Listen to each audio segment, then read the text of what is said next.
Welcome to the Movie Cheer Podcast, the show for movie fans, and welcome to Night 2 of Movie Cheer Fest, the pay-per-view show, the big-time show in the Movie Cheer calendar. And tonight on the Movie Cheer Podcast, we are going to be doing a topic of game-changer movies, but I am not alone tonight. I'm not on my own sitting with the DVD cabinet. No. I have got three awesome special guest co-hosts with me tonight. First of all, I have John, aka Mondo Chelloveck Movies. John, how are you doing? Not so bad, AP. Looking forward to this. I think it's quite different for me, and I'm quite, taken by the idea of this setup. It's going to be good. It's going to be a fun night, John. It's good to have you here as well. Definitely. Yeah, thank you. We've got Shaun, aka Media Collector Madness. Shaun, how are you doing? Yeah, I'm good, thank you. And thanks for having me on. Looking forward to it again. Hey, it's great going on. Shaun has got the streak now on the podcast. I think we counted it. Was it 3 or 4 goals you've been on now, Shaun? 3 live streams and 1 collaboration. Super. It's like the Undertaker's WrestleMania streak. It's just like it's good to have you on as well, Shaun. And we've also got Ryan from Let's Get Kicking Let's Get Kicking Movies. Ryan, how are you doing, mate? Oh, I'm doing fine. My day has been good, and I'm looking forward to seeing what we're going to get up to tonight. Super. Well, as I said, we are going to do game-changing movies. That's today's headline topic. I will say this is a live show, but if you are watching this on the replay, feel free to get in your comments about all of today's topics on the podcast, and I will leave in all the chapters below if you want to skip ahead to certain points in today's podcast episode. If you're watching this live, do get in all of your opinions, your topics of movies related to today's game-changing movies as well, and the rest of today's movie topics as well, and we will get through as many as them within the 2-hour show we're doing tonight. So as always on the Movie Cheer podcast, Movie Cheer Fest today, we start off with a segment called Not So Worthy Blockbuster Housekeeping. This is the part of the show where we discuss what's going on with the channel, with the community. Well, that's normal practice. But I thought, this time around, let's talk about the special guest co-host and let's introduce them and talk about what's going on with the channel and what the channel is about. So, first of all, John, Mondo Chelloveck Movies. Tell me a bit about your channel. Introduce your channel, John, and what's been going on with your channel recently. Well, actually, it's doing quite well at the minute. It seems to be sort of progressing a little bit towards live streams, and mainly the Video Nasties live stream, which is it's going really well actually. Because when me and Nige started up, I didn't know what the reception was going to be, and we thought it might be, fair to middling, but we're going to plow ahead with it anyway. But it's really took off, so that's something we really look forward to. And it's based around my work when I can fit in my work. But there's definitely one coming up on Tuesday night, so that's going to be the next one, and that's going to be part 3 of section 1. So it's the definite thing that's my channel at the minute. It seems to be, really veering. Well, I mean, I like my Video Nasties. Yeah, it's great to do a live stream with Nige because he knows all about them as well. He's the same age, so we're sort of definitely in the same ballpark when it comes to that. But the usual things: going out, picking stuff up, showing things off, talking about music, movies, anything really that's interests me, and hopefully other people might get interested in it. It's awesome. But, yeah. I was watching the live stream the other day on replay, and you did like the morning one as well, John. That was fun. Did you enjoy doing them? Just like a little chilled out morning live stream compared to, is it different sort of like feel to it? Yeah, it was because I'd done them. I didn't realize it was so long. It was about a year ago. Yeah. That's when I first started doing live streams by myself because I didn't really know what you could do it with other people, and you can't do it on YouTube. You've got to do it by yourself. Yeah, on the YouTube app. So what I did was I thought I'll just do another one like in the morning because I feel that's the best time. So you get a lot of people in, but you don't get too many in, so you can kind of interact with everybody as opposed to sort of not being able to get through the comments, which is when you do a live stream at night time, it's quite hard to get through the comments. So I thought it was a good way to sort of just get back to speaking with people like one to one, and it worked out really well and it was chilled out as well. I felt it was one of the best things about it was just kind of just chit chat, and really enjoyed it. So, and if you told me that when I first started my channel I'd be doing any form of a live stream, I would have laughed here. It's amazing how you turn yourself around, isn't it? It's great. I think, like you said, when it's nice having that like one-to-one. It feels like you're having just a one-to-one conversation with people, and you're just discussing topics. It's nice. I think it's brilliant. Well, you've got a great channel, John, and it's great to have you on today as well. Yeah, no problem. Thanks for inviting us, though. Really excited about this. Oh no, it's great to have you on. Great to have you on. No Shaun, Media Collector Madness. Tell me a bit about the channel and what's been on the channel recently. What have you got going on, buddy? Well, most of my channel is pickup videos, and hopefully gonna have a little bit of a change soon and have like segments like your show, and do a little small pickup and then do a topic and do a couple of other bits and pieces. That's the main plan anyway. But I've had a couple of months off with health stuff at the moment, but yeah, I was hoping to get back into it very, very shortly. Yeah. So, well, I think you've got a great channel, mate. Absolutely great channel. It's mainly pickup stuff that I've done, and I've had a couple of reviews on there which went down okay. What's been some of your favorite pickups recently? I picked up the Massive Weight of Unbearable Talent with the Nicolas Cage. I think I mentioned that on your live stream yesterday. That was a surprise hit for me, I think, this year. I enjoyed it. Nicolas Cage at his best. I've got to check that one because it's got was it Pedro Pascal in it as well, is it? Yeah. Yeah, I've got to watch that. I brought that and an ambulance as well. That was quite a fun one as well. Yeah, no, a few people mentioned that. So that's one. Michael Bay movie. Yeah, it feels like he's like a guy who, because of the Transformer ones for years, people didn't really like his. It feels like a lot of people like kind of went against him a bit. But he did like The Rock, didn't he? Michael Bay. Yeah. I love that movie. I think that's a brilliant movie. Like, I'm never too keen on the Transformer movies, but yeah, I'll have to check out Ambulance. But you've got a brilliant channel, Shaun, and it's great to have you on here tonight, mate. Cheers, thank you. Good to have you on, buddy. Ryan, introduce yourself to the audience. Let's get kicking movies. Tell me a bit about the channel, buddy, and what have you got going on recently, bud? Right. Well, I'm Let's Get Kicking Movies. I do review videos. I used to do pick up videos, all that kind of stuff, but I faded away from that now because I thought it's like I got too much stuff.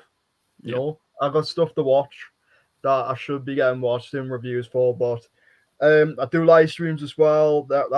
I've only just started getting back onto doing them. I had at least 2 month or 3 month break from live streams, but then I had a month off due to the mental health reasons.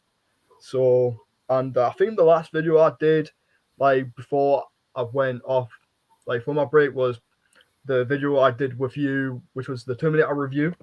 Yeah, you know what? That was. I mean, I'm sure other people have mentioned this, but your video editing is superb, mate. I mean, you're a great host as well, but your editing's just brilliant as well. I love watching the interviews and stuff you've done. The editing it's fantastic, mate. Yeah. Oh, cheers, man! And we've got then on Halloween, we have got the final episode of Horror Road coming out with John and Keith.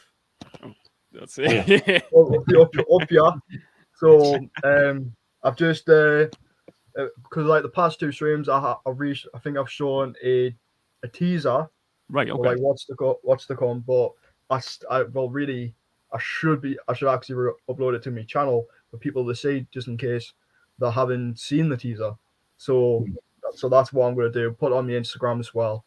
So that's what's coming up. Plus I've got me Slasher Fest event coming up as well, which is just basically me reviewing slasher movies, but I might try and get some guests on as well, chat about it, and hopefully I'm going to try and keep it to like a half an hour range, so which means it makes it easier for me for editing wise and stuff like that. Yeah. So that's what's really coming up on my channel, really. Superb, mate. Superb. Well, again, like I said, it's great to have you on. You've got another, 3 superb channels here, and they're free. I always say, bottom line as well, same as last night on the live stream, 3 top blokes as well. So it's great to have you all on. And I'm looking forward to. I mean, it might get a bit nasty when we get to these game-changing movies. I mean, the opinions could come out. We never know. We never know. But yeah, it's great to have you all on. I will just say a quick note as well. Again, last night we had the Movie Cheertown live stage. It will be available on the podcast, all podcast apps, and it's on YouTube for the replay. I just want to say a big thank you to Joe, Paul, Pete, and Phil, and all superb last night. We had a really fun night, and you know what? I don't know if you've seen a bit. We did a bit of a quiz halfway through, and I absolutely destroyed the quiz because I give away clues, the worst clues in the world to just give away the movies. But you know what? It was a great fun night, and it's going to be the same tonight, definitely. Another one as well. Just a quick side note before we get to today's headline topic. I am taking a bit of a pre-planned break. I do this every 3 months after the live shows. So I'll be back on the 22nd of October with another episode of the podcast. And yeah, that's it for Not So Worthy Blockbuster Housekeeping. Anything else, gents? Are we all good to go? You're all ready for the headline topic? Yeah, let's bring it on. Okay, well, I'll tell you what, before we get there, I'm going to go to the live chat, see who is in the live comments, and let's have a look through these comments dead quickly. We're just going to say hello and hello and hello. And we've got The View with Drew. Hey, Drew. Nice to have you on the live. How you doing, buddy? Hey, man. We've got Gareth from Video Tasties. Hey, guys. Hey, Gareth. Nice to have you on here, buddy. Hey, Gareth. Let's see. We've got Brett from Walk On Always Believe. Watcher lads, hope you're well. Just finished reorganizing my collection. Funny, really, because I reorganized it last week. Haha. But had new DVDs and Blu-rays put in my media library. Let us know how you're organizing them, Brett. Is it A to Z by movie collections? Let us know, buddy. And also, Brett has also said, I hope you're doing well, Shaun. Try to be positive. You have love and support. This is a great community. Yeah. Yeah. And last one, Rhodey just had Clerks 3 ending spoil for me. Oh, wow. Is that a new one, is it? yeah. Yeah, I didn't even think it was out yet. I knew it was coming out, but I didn't think it was actually physically. Well, might not be I didn't think physically. it was out yet. Yeah, I thought that. Yeah, it's out at the cinema now. Is it? All right. Right. Well, what we will do, let's get to today's headline topic, ladies and gents. I'm just going to take this comment off the screen, and let's go for the headline topic. The Movie Cheer Podcast presents the headline topic for the episode. Remember to spread a bit of headline topic.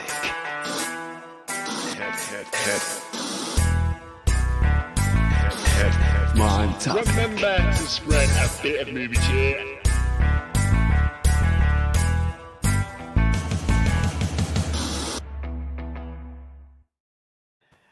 So today's headline topic is game-changing movies. So I've asked the three gents on today's show, my co-hosts today, to pick out a movie each.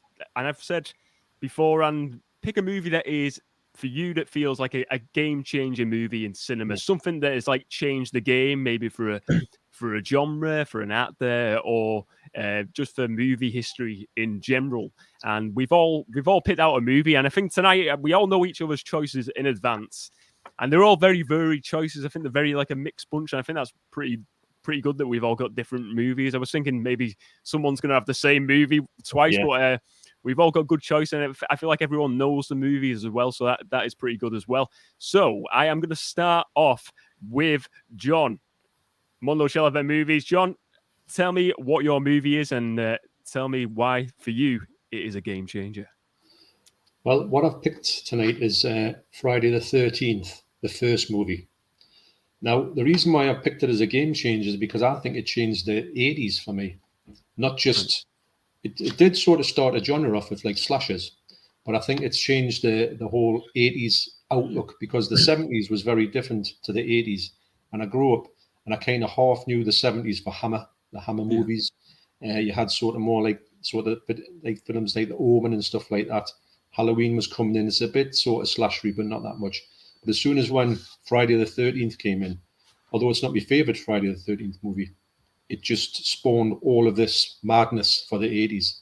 Yeah. Basically from 1980 to 1989, it was just free reign on these like slasher epics were coming out, one after another. And growing up in that time, being a kid of about 14, we were just sort of hitting us, and we were just going to the cinema to watch most of these in the cinema when we first started off, and then videos came out. So then we watched them all on video when they came. When they came out, always here.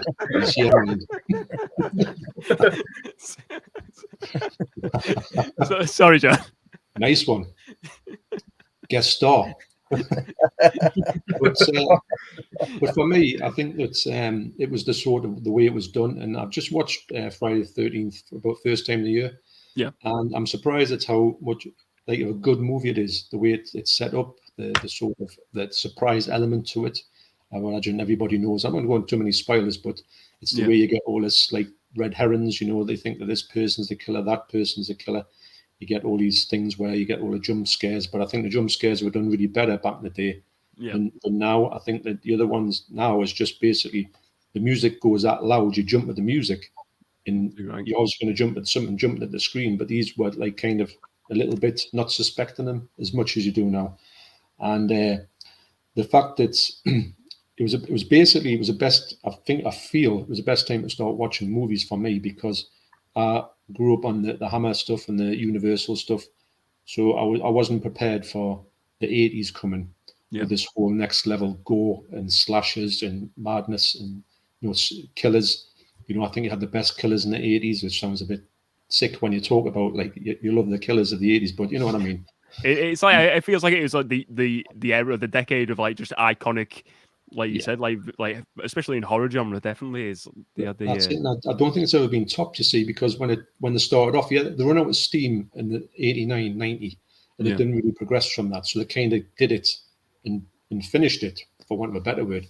And they've tried since and never really replicated it. So to experience that whole 80s firsthand was definitely a game changer for me, and it changed the way I looked at horror movies. I would actively seek out the slashers, the ones that were like Friday the 13th. Yeah, it changed the way I looked at movies in general, because that was my default setting going towards the slasher market. Which, if Friday the 13th hadn't happened, would we even have had that 1980s? Would the 1980s have turned out the way it did? Yeah, So that's why I feel that's a game changer for me, because it changed so much. That one film, which, like I say, it's not the best of Friday the 13th movies for me. It's not my favorite one, but when you think about what it achieved. Maybe it didn't know what it was going to achieve, but it did. And you could say it's like the first of that, generic thing that happened. But it was a great time to witness it. What is, because I was saying to Ryan before the start of the show, like I've been watching them years ago, and I've rewatched this one last night. Yeah. So there's been like tons of these sequels now. What is your favorite one out of the franchise, Joe? It's part 3 for me, and it's purely for nostalgic reasons. I went to see it in 3D at the cinema. Yeah. And I just remember just being crazy in the cinema with its 3D effects.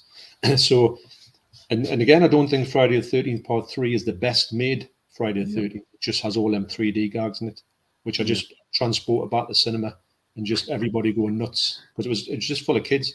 Yeah. And we were going insane for this, everything, going towards the screen. So, for me, I think the best one that's done is probably Part 2, the most complete one, and maybe Part 4. But I like them all to a certain extent, and they get a bit strange and stupid. But I think after 12 movies, they're going to get a little bit strange. They kind of just be great for 12 movies. Yeah. Did you have like when you were watching it? Did you think you had an idea who the killer was? I mean, obviously, you kind of really don't. In the first one, when I first saw I would have never thought. No. Yeah. Did you any ideas who you thought you might like? It might be this guy, it might be this person, or? I thought it was one of the fellas who had who were looking after the actual camp. They were getting it ready. Yeah. They were gonna. I thought it was a bloke who had the necktie around his neck. Is it the guy Is it the guy who's getting drawn? He's like getting drawn. He's like, do I look like that? Is it that yes. guy? That's that guy, yeah. I thought it was him because he's a little bit creepy at the start. I mean, creepy towards that girl. Yeah. And she was the focus of the attention of the whole film. It came out. She was like the final girl, and I thought it's going to be him. But obviously, it didn't turn out to be him at all. And it was great. It was a great twist. Yeah. The twist has been done a million times and stuff like that, and everybody knows how it goes. and they could never replicate that. But I think that I didn't know, because if you think about it, when all these first movies happened, you were just a young kid. I was only about 14, so I didn't have a clue about twists or turns or anything. You know, it was all new to us, but it kept me guessing, and I was quite surprised at the end, I've got to admit. I was watching this, and I'll be honest, I thought two things stuck out to me, and I was like, this is like a genre as well, where it's set up like a whodunit slasher as well. It felt like, you know, you're wondering, and it's like, I don't know if there was movies like that before, but where there's not like straight away you know who it is. It's like, it's this whodunit, like this murder mystery type of slasher movie as well. That's where I think it's like super like game changing as well, and it's like the effects on it. I think like Tom Savini does the effects, like all the blood and the gore, and it's like, even watching it now, and you like, it is still amazing looking at it for a movie that's over 40 years old now. The effects are amazing. Practical effects. It's made by some really talented people, and I think the first thing that got us was the trailer. I saw the trailer first. I don't usually see trailers, but I don't know where I saw the trailer. It must have been the cinema. Yeah. And the fact that it was just, you know, when it has like 1, 2, it just has a number coming up, and these people are screaming, and knives are going in 1, 2, 3, 4, 5, and you're thinking, what? There's about 13 people getting killed in a movie. I've got to see that. You know, it was good marketing. Don't forget that they had the name Friday the 13th for about a year. They bought the rights to the name before they'd even made the film, because they just thought the name was so good, and they thought we can't afford to do that. So they put the thing out in the movie press to say coming soon Friday the 13th, and everybody was getting all crazy for it, and they hadn't even done it. They hadn't even made it. So, and it is a great name, isn't it? I mean, it started all the names off, you know, for Friday the 13th. It started off, you know, graduation day, this day, that day, every single day, every holiday. It was they were just so, they were fast and furious, you know. In the early 80s, there was any amount of them, and usually some of them were quite good as well. Well, it's a brilliant choice. Shaun, have you watched Friday the 13th? What do you think of it? No, I've seen clips on it. Like I said, I'm not a big horror person. Yeah, I remember you saying you're not. But yeah, I've watched stuff on like Looper and stuff where they give you the rundown of everything on it and stuff like that. But I'm not really big on gore and stuff. Yeah. I can understand. I'm like that. I'm not like a massive fan. I think this one, it's like it's more. It feels a bit like a Jaws when you're watching this at times. I don't know if you'd say that, John. It's got like that Jaws feel where there's a lot of gore, but it's like the tension more, isn't it? I think like when you in a lot of the scenes in this movie, but there's definitely a lot of blood. Well, it is, and it was quite extreme for the time, and there was 2 bits cut out as well. The bit where they're on the bed and they push that is on the eye comes to his neck, doesn't it? Yeah, yeah. I think that was slightly cut, and the bit where the girl gets axe in her head, the axe in her head was cut out as well. So it went through a few problems. You know, it wasn't just plain sailing, walking the park with. So it did raise some eyebrows back in the day, and then I think what they did was after that they tried to sort of get like better. Well, when I mean better, I mean more. I don't think it's ever been a scary kind of movie. I think it's just went for out and out gore fest, which I think it became, and then it fell foul of the censors, and then they started to censor everything. So all the kills were cut towards the end of them after about 4 and 5. They were all starting to get like hacked to bits. Upon. And I think it was a shame actually. And the worst thing about it is all the things they cut out, they just threw away. They didn't keep them. So it's on videotape, but it doesn't work when you've got 4K videotape. 4K. A bit noticeable. Yeah. It sticks out a bit. Yeah. Yeah. Ryan, what do you think of this movie? You a fan? Well, definitely, because I'm an absolute big horror fan. I've got all my horror posters up at the top, like for sure up here. If you can see it, I'll probably have to get them. Well, Friday the 13th poster up in the corner right there. Nice. Oh, what? Awesome. Which ones have you got next to it? We've got Nightmare on Elm Street in the cut. Oh no, there's a spider in there.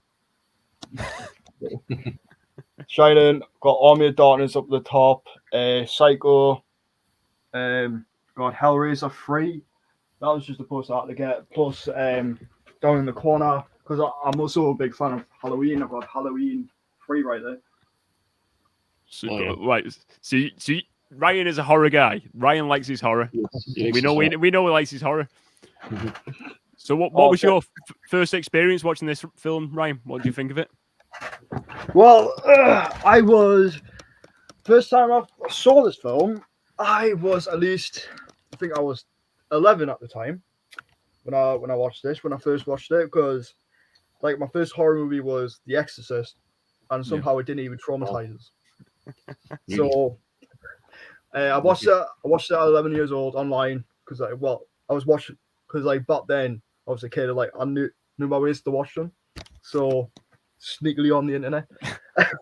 So I watched like the first one. Now like all I was doing just like, oh yes, people just getting killed, and like seeing the experience. There's times just so inspired us, and like going around watching the rest of them.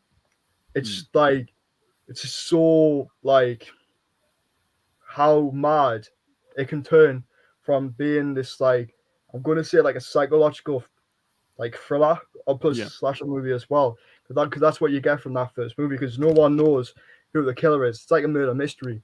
Yeah. And but then when you go to the second one, that's where the slasher craze starts to come fully in, because that's when it introduced Jason for the first time. So like where has he say Saka, if you want eyeball like there. Yeah. and that like Friday the 13th is a really good title for the series, because if you see in the credit, like not in the credits, to see like where they set the location, it does say Friday the 13th, like where that film set all in one night, and it's just so perfect, like in every step of the way. Like it gave me chill. Like even like I watched it again a couple of months ago, like when I done it on live stream, like it did give us a little bit of the chills as well, like, you know, because like I was watching it in the dark, and somehow I always like kept looking like back just in case like Jason's not behind us, and I always got like go watch out, you know, and then that's like my experience of not being afraid, like of seeing these films. It's just a totally different experience for me. Like you see, like if I go see a horror film now, I'm just literally sit there and just like I'm not scared at all. Like when it comes to the jump scare scenes, I know what's expected, and like that's the whole point. I go see horror films. I want to be scared, but I can never be scared. I just enjoy it, you know. I just like laughing. I just like I don't laugh out loud, but when I see like all that people in the screening room, I just laugh at them.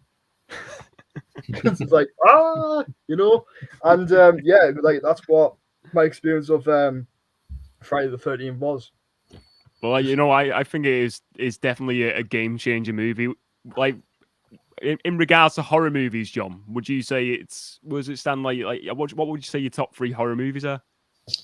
Top 3 horror movies. It's funny that one. I was trying to do a top 10 horror movies. Now I always struggle because I've got loads of them, but I don't know how to put them. But I would definitely say Zombie Holocaust or Zombie is my top one. It had been around about sort of like in the top 5 for a while, but it's just seemed to like creep up the top. It's been there for a while.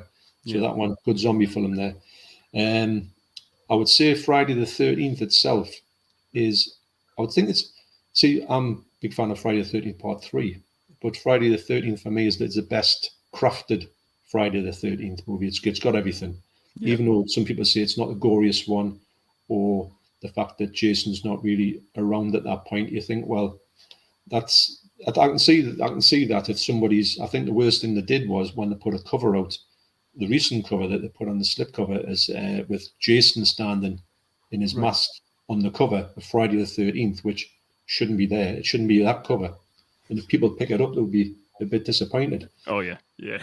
So I would say definitely Zombie Flesh Eaters first. I would say probably going for another kind of really it would have to be something like the Beyond, like another Lucio Fulci movie, or a Dario Argento one. Deep Red. I think Deep Red would be second, and then third would be something a bit like maybe like the Beyond or something like that. Another Lucio Fulci, like Italian horror. Yeah. Basically, will probably win over most of the regular stuff, because even though I didn't really super like it when I first saw it, I thought it was a little bit rubbish actually. But when you get into it, you kind of forgive all its Yeah, I know what problems. you mean. It's like better, for its. Plus, when you see it in a good quality, I was used to seeing it in like dodgy videos which you could barely see. But, Just like you you have the squint and just like trying to get like. they're all over the place. So they're just jumping in that the picture and that, and the sound was all over the place. But it's funny. I don't want to do a top 10 of horror movies, but it's really hard to pick. When I know you see you mean. many and you think, oh, that's a good and that's a good, and it's hard to narrow them down. So especially if it's especially if it's a genre you really enjoy as well. It's kind of like putting together a list of your favorite movies. It's like it's the impossible task. And whenever anyone says that, like, what's your favorite movie? It's like there's too many, isn't there? Well, if someone says to you, what's your favorite action movie? There's millions of them. Yeah. So it's really hard to narrow it down. You can say probably the top couple of them, but it's hard to get a top 10 and narrow it down to 10. It's a difficult one, even though it's my favorite genre. Yeah, I've tried a few times. It's just I struggle with it. But Zombie Flesh Eaters is my favorite one. I think it's just the best put together movie that you can find. Well, tell you what, Friday the 13th is a game changer movie, and I think it was a top choice, John. Thanks a lot. No problem. So now I'm going to go to Shaun, Media Collector Madness. Shaun, tell me about your movie and tell me why for you it is a game changer movie. I went Avatar. First Avatar. Obviously with all the special effects and computer generated images with Pandora and stuff, and the way the film was shot by James Cameron, I thought it was awesome. And it was really memorable because I went to the cinema and watched it in 3D when it first came out. Oh, as well. So that's cool. It's one of them memorable moments. Yeah. As well. So it really stuck with me. So yeah, it's really, really good. I'm like, good cast. Is it how many times have you watched this? Have you watched this? Have you watched this a few? Sorry, Shaun. Have you watched this a few times over the years? Is this a favorite movie for you?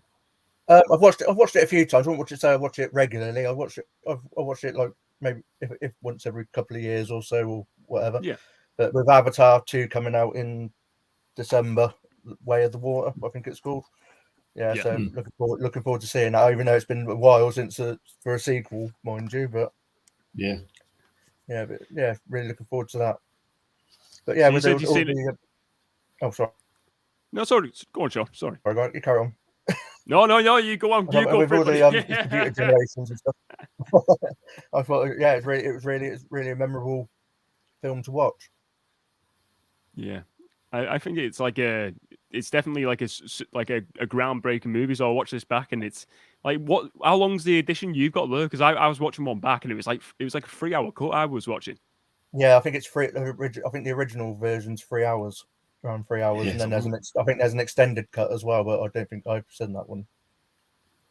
But It's a long movie, but it's a decent watch. Yeah, I'm like, Sam Worthington's in it, but he doesn't. I thought he was going to be like the next big thing, but you don't really see him in much now. No, you don't. Yeah, because he done the Zoe Saldana. Yeah, she's in it. Yeah, and Sigourney Weaver. So, three good names in there. It's got a decent cast, and I think it was like you're saying, it's like the CGI and I think it's like this is like a game changing movie as well with the mocap technology, because I was reading online saying it's like the like a lot of it they inspired the way they do the new Planet of the Apes movies and all the MCU stuff. They like all the camera technology from this, and I mean this came out in 2009, I think.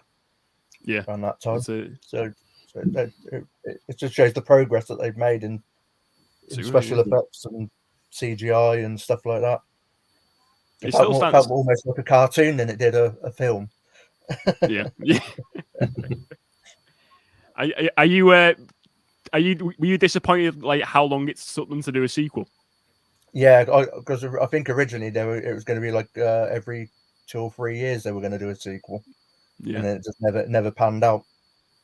Well, they're still promising us about 5 sequels now, aren't they? They're saying like Yeah, they're going to do. I think they've already made them though, haven't they? Or they're continuing on. Yeah, So it's going to every be. year, isn't it, for the next 4 or 5 years. It's going to be. Supposed to be. For you, I was thinking the questions to ask, and I thought about this. If so, Avatar, you like the movie, and I think it is definitely a game changing movie.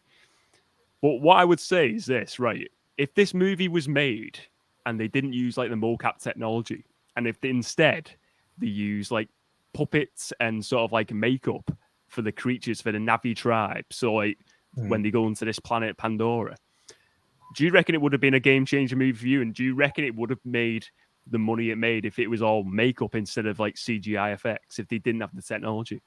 Do you reckon it's the technology that makes this? Yeah, I think it's the technology that makes it. Yeah. I think it's all the background and the aerial scenes and the, with the new one, it's going to be, I think it's underwater, most of it. Yeah.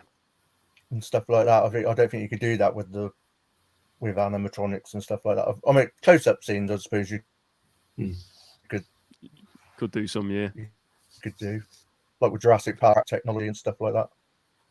Yeah, definitely. Yeah, definitely. I don't think it'd have drawn the money, I don't think. But you don't know, do you? It'd be interesting to see what this new one does. If it makes as much money. Are you going to go and see that one? The trailer looked good for it. I must admit, the trailer looked pretty impressive. Yeah, I'm definitely looking forward to giving it a watch. I enjoyed the rewatch. It was good. Ryan, what did you think of Avatar? Are you a fan? No, I'm not a fan of Avatar. It's just look. It is like James Cameron did produce a pretty good piece of work of like special effects, like CGI. I don't know, fan talent, whatever the hell it is. Yeah. But that's basically what I like about it. But I just don't like the characters in a way. It's just like I find the story is a bit weird, like what's coming from Cameron himself, because I'm so used to him, like with Terminator, like Aliens, like True Lies. But then when he brought this idea back in 2009, like which way I was only a kid when I watched it. Yeah. So like I wouldn't like understand what was going on. Then I tried to watch it again a couple of years ago. I watched all of it and I was saying to myself like, okay, that was the worst experience I watched in my life. Like I just thought the story was a bit too dull. I think it was like too slow paced. I don't like where like this Navi like species like came from. I'm neither from planet Terra or what the hell planet was. And I just felt like they just forced it too much like on special effects and then trying to work out on the story itself. Like I felt like the character development was a bit too much. Like there was too much going on. Like trying to speak on 2 storylines at the same time. While you got like one side, you got like I can't remember what the bloody you got like this like army like kind of things trying to. So you got the RDA. This is that right, Shaun? Is that like the evil like the corporation who were going to the Pandora? Aye. And then you have the Navi as well. They're just like living their own life. But then I, like what I've been saying, while they're creating their own avatar of the Navi, like that's a brilliant way to like figure out. Because I thought this was going to be a full on like science fiction action film, but then I realized like no, this is not an action film. This is like some like science fiction romantic stuff that like what the hell like it's like going into interspecies like that kind of thing, human versus like I was like this is a bit confusing for me. So I literally like I couldn't understand what the hell was supposed to be going on like throughout the whole film. Like it did near the end when it finally started kicking off, but it's just basically one of the biggest like disappointments of cinema history for Cameron, and and I'm going to see it again for the cinema experience, just in case it changes my mind. They got you in twice. They got you in twice.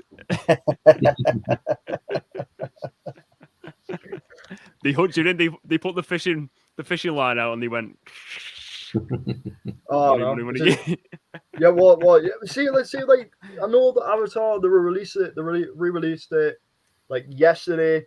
I'm going to see it on Wednesday. See how it goes. See if my mind's been changed. Like, see if I enjoy it before this new one comes out. But I don't know. I don't have any hope at the minute. Like when I watched the trailer, it just looked like, why is this got released? Like, why did Cameron wasted a whole decade of his life planning this just for it to come out now? Like, throughout that whole time, he could have directed at least like 2 movies, or like something like, give us something new. Like, where's our True Lies 2? I want True, like with Arnie, like something like that.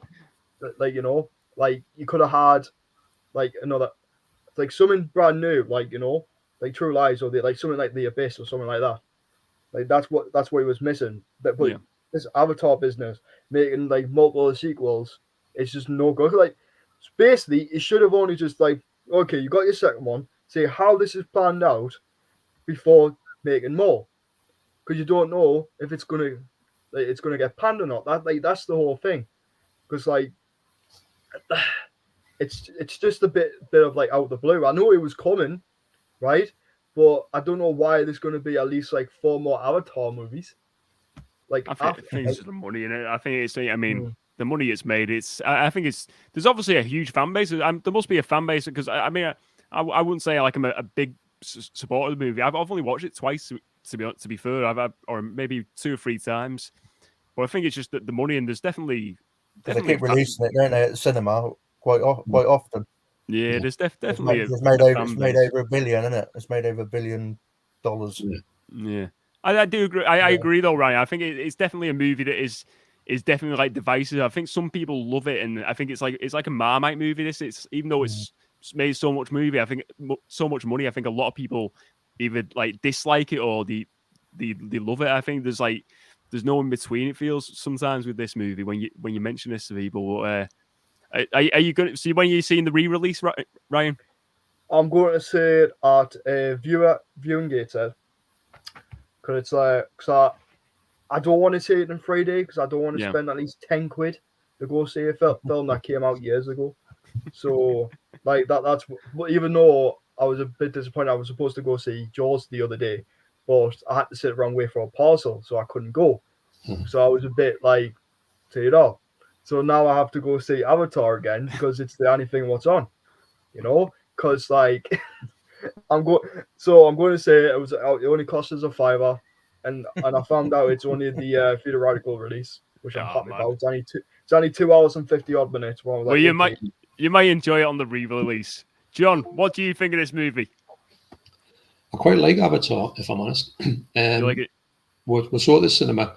We were going to go and see it 3D, but at the time, I don't think there was any sort of IMAX 3D thereabouts, unfortunately. So what we did was we just went and saw it in a regular cinema. Yeah. Now, what I like about it is the fact it is. I do agree with Shaun with it's the effects that was the star of this movie. For me, I think that when I saw it, I couldn't believe what I was seeing. You know, from a technical point of view, and you're quite right about, you know, when they put the cameras on the faces and they're moving around, and it's like the mocap. Yeah, I never saw anything like that. Yeah, and to think that was something. I mean, it's obviously progressed to another level now, but definitely. For the time, it was something that was just unheard of. Yeah, and I think that James Cameron's always tried to break boundaries. It's a shame it's waited 12 years for the next one to come out. It would have been nice to get one in the middle of that. I know he's been working to the bigger episode, but I would hate it to fall flat in its face. I don't think it will. But I think from a technical point of view, I was really impressed by the movie. I thought it looked unreal at the cinema. I wish I could have seen it in IMAX. But what we're going to do is we're going to watch it closer towards the time when it comes out on Blu-ray. We've got the Blu-ray there. We'll watch that. We'll catch up with it, although I'm pretty familiar with the story. And we can go and going straight into this. I don't know if this movie follows on. I don't know if you can like not see the first one to see the second one. I don't know if the stories. If it's like if it's like straight after, I don't know whether it's. I don't know if it's so. Shaun, would you say this is like a movie that is a direct sequel, or is it kind of like another story in the world of this?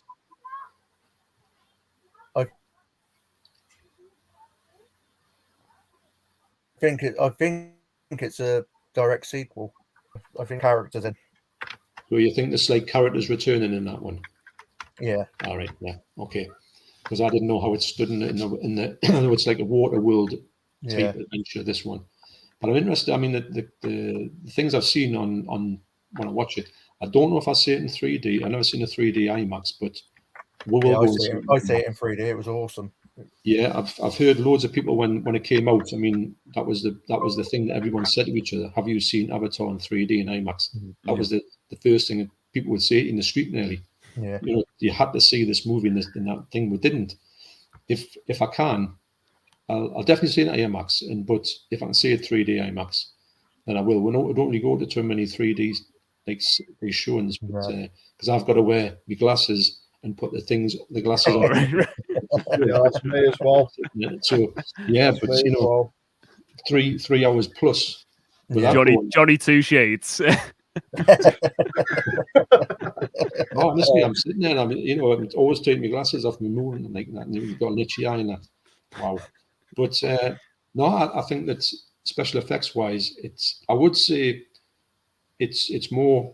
I like some of this eye candy. I can look at something and forgive its weaknesses because I do think that the story is a bit weak. If I had to say anything, I think that the story needed a bit more meat to it. I think the type of when they did the global warming type thing, when they did sort of environmental thing, which is very pertinent today. I think in 2009 it was a little bit like what we're talking about the weather for, and it was kind of, but looking back on it was a bit prophetic in a way. So if somebody goes and sees it now, who maybe wasn't even around in 2009, and they see it at the cinema, they might identify it and think, oh wow, this is like something that we're thinking about now, and we weren't really thinking about 10 years ago, which we should have been, if you know what I mean. No, definitely. It's. I think it's mad to think there's going to be a kid out there now who's like 13 years old, and that came out then, and it's like you said, and it's like you said, 10 years on now, it's the world's changed a lot, and it's different views. It makes more sense now than it did then. You know what I mean? Yeah, definitely.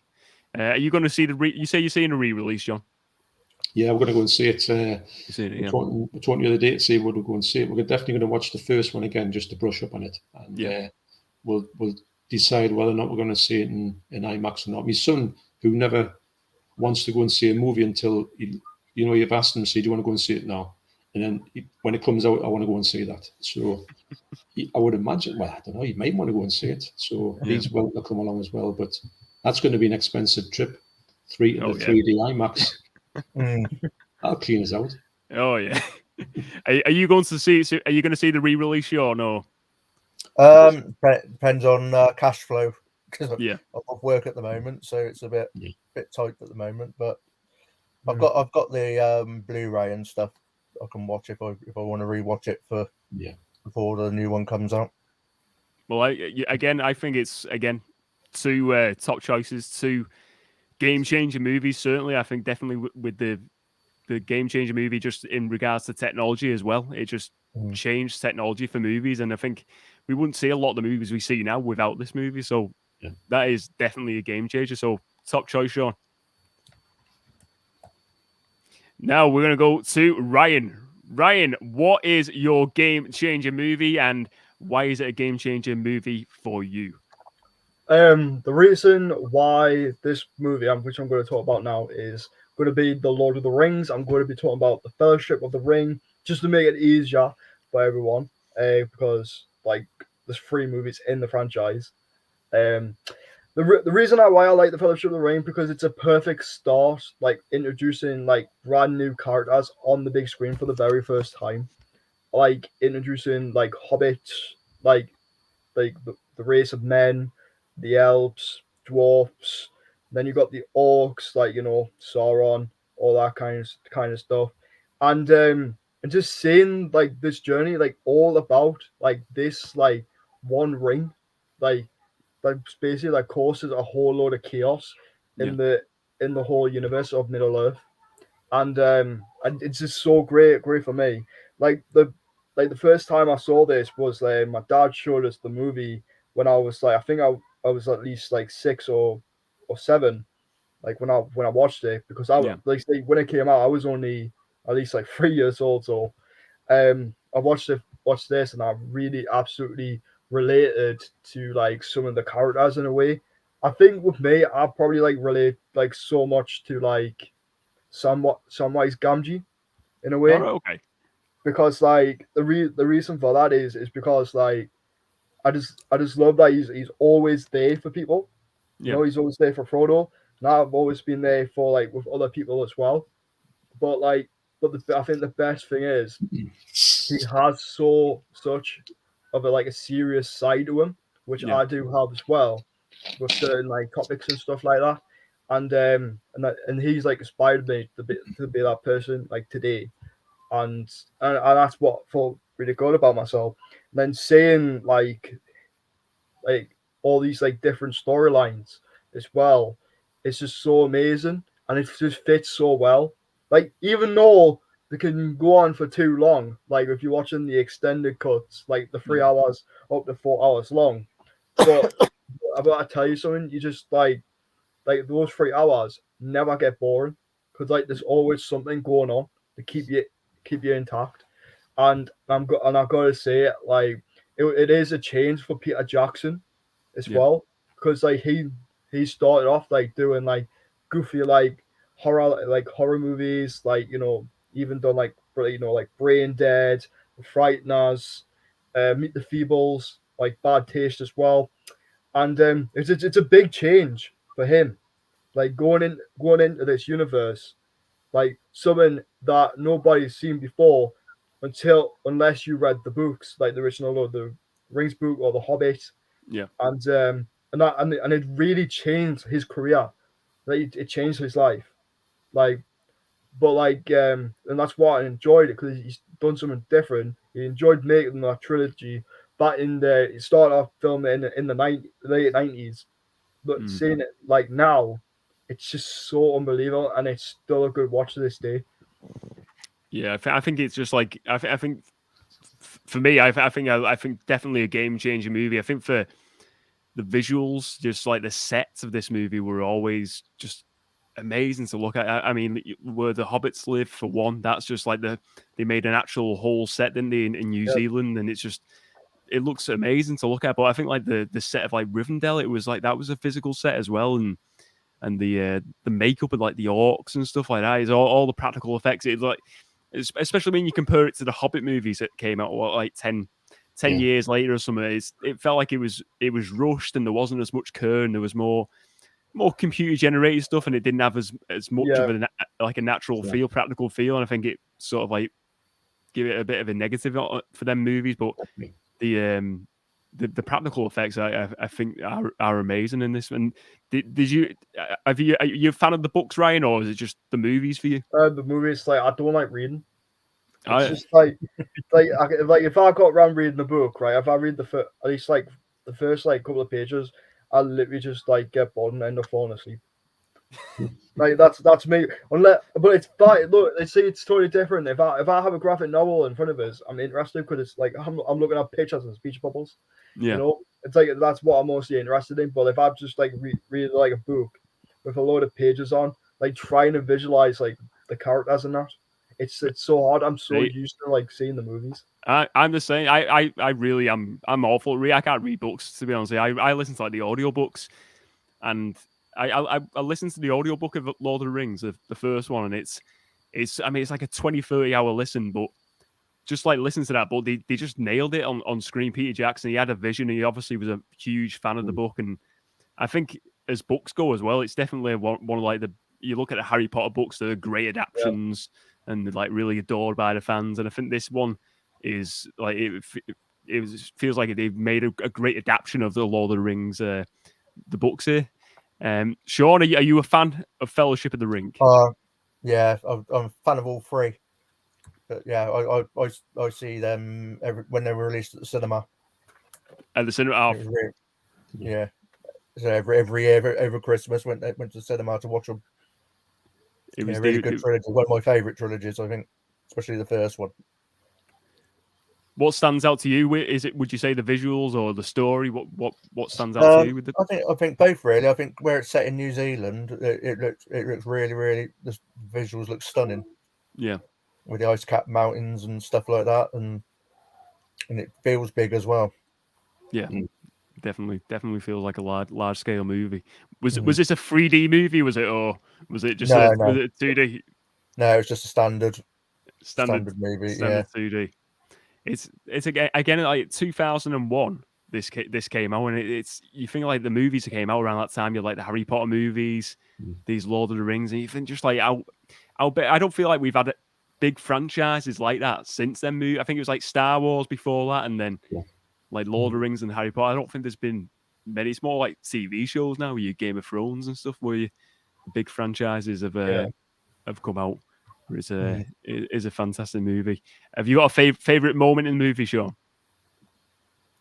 I like it already, but I like the start with the dragon fireworks and stuff where they knock over the thing. I like all the comedy elements in the first one. Yeah. It's quite light. It's quite light in the first. Yeah. It's like an hour of lightheartedness, and then it just goes before they get into trouble. Yeah, I do like the light-hearted stuff in it as well. I think it's quite good. Yeah, it's cool. John, are you a fan of the movie Fellowship of the Ring? Yeah, I am. Like Shaun, I'm a big fan of the whole trilogy.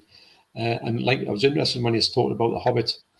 You've nailed it actually for me, because I've always thought, why don't I like The Hobbit as much as Lord of the Rings? And particularly because of the fact that it's not as believable, because there's not many. It's all that sort of CGI, so you sort of lose it with that. We've seen them all at the cinema, and we were really excited about seeing The Hobbit at the cinema. But I thought they were too long. I thought there was a lot of unnecessary bits. And then I've read The Hobbit, and The Hobbit, the book's very short, and it's really good. The movie, it's kind of like they've just written loads more of The Hobbit. They made The Hobbit into a huge book, which it didn't need to be. Yeah. And it should have been at least just 2 movies, if that. But getting back to Lord of the Rings, I find that it's just perfect. Well, it was weird because, when we're talking about Peter Jackson, remember when somebody said they're going to make Lord of the Rings, and I've seen the original movie that was on the TV all the time, which is kind of like it's one of them rotoscope ones. It's kind of like a cartoon, but they've moved. Oh yeah, great. And I used to watch it on the TV, and I was really into it, although I didn't really understand it. And then when I knew they were going to make that, and Peter Jackson, the master of horror, was going to make, I thought, what? And apparently they're going to make it really like bloodthirsty, which it is in a way. But when he decided he toned it down a bit for the thing. But I didn't think he could do as good a job on a movie as he did on that. But it showed you what a talent he had, and if he had some money behind him, in the sets. And I think you're right. I think it's the last big epic series we've had, and it's never been topped at the cinema. They've tried with certain things, but they've never recreated that. But it's just it's basically perfection. Yeah, I think so, definitely. Especially that for, I mean, the whole trilogy is brilliant, but I think that first movie just like, you can see it's like the passion you can just feel the passion that goes into that. It feels like it's a lot of every detail, every scene's like really well thought out, isn't it? And it is superb filmmaking. Hobbit movies, Ryan, would you compare? Are you just like totally against them movies, or? Oh, this is like something I'm gonna get really angry about now. Right. Look, don't get too angry. Don't get too angry, though. Don't worry. I won't turn green. It's a PG show. Don't be swearing and start like going crazy, throwing chairs and everything. No. Don't worry. It's not around the master chat. Yeah. The reason why it puts us so off with the Hobbit is like. It should have only just been one film for me. Like, I think you can tell the whole story in one take. Wait a sec. It's okay. Yeah, I'll be right back. Well, I'll tell you what. We'll hold the fort, Ryan, and I will. We'll move on to the final choice while you're doing that, buddy. Right. I'm gonna move on. Let's move on to the Avengers anyway. The last choice, the Avengers, and this is my choice today, and a game-changing movie again. I just want to say also, superb choice by Ryan, Fellowship of the Ring. Yeah, definitely. Great, I think, just an adaptation of a super popular book. The sets, unbelievable, and just an absolute game changer. So excellent choice by Ryan. I'm going to choose the Avengers first, the first Avengers movie, and I'll just give you a brief of why I think it's a game changer movie. I think the Avengers was the first team up movie, and you had all the solo movies of the Marvel Cinematic Universe beforehand. Your Iron Man, your Captain America, your Thor, and building up. And it was, I remember when they were talking about when they were doing them solo movies and they were going to do this Avengers, and I was like, what's the Avengers? And then you find out more about it and stuff, and you get more interested. But I think the Avengers, even though I think the later Avengers movies are much better and better, well-made movies, the way they delivered that with all the different characters in there, and they made everyone feel like the spotlight was on them. It didn't feel like just one character got the spotlight.